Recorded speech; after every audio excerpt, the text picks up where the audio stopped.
J'ai l'impression de plus profiter. 4 jours que l'on est à la montagne, plus de 400 gigas de vidéos tournées, des heures de randonnée qui ont été filmées, et pourtant pas un souvenir d'avoir admiré un paysage paisiblement, juste une fois. C'est complexe à expliquer parce que filmer ça a toujours été une passion pour nous. Et on a toujours cru que c'était notre façon de profiter. Aujourd'hui, pour le 4e jour, on a eu la chance d'avoir beaucoup de soleil.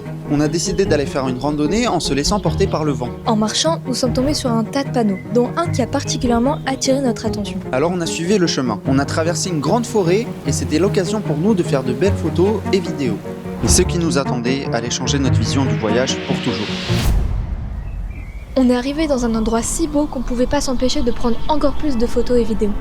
Mais ce qu'on a réalisé, c'est qu'après avoir fait ces photos, on a directement voulu partir et continuer d'avancer, sans prendre de temps pour profiter de ce paysage atypique devant nos yeux. C'est là qu'on s'est posé la question, est-ce qu'on est vraiment en train de profiter, là ? En réalité, le plus important pour nous ces derniers jours a été de réussir à trouver notre équilibre entre création de contenu et se laisser des moments sans création. Parce que la création est un plaisir, évidemment, mais elle ne l'est plus si elle devient addictive. Si ce n'est plus consciemment que nous faisons quelque chose, alors il est temps de revoir notre façon de faire. Et cette question est applicable à tous les aspects de nos vies. Nous avons parlé ici de création de contenu, mais voyez la question à l'envers. La consommation de contenu, elle aussi compte, mais elle ne vous fera pas louper seulement de beaux paysages. C'était Pasta Mozza, à dans 2 jours pour le dernier épisode.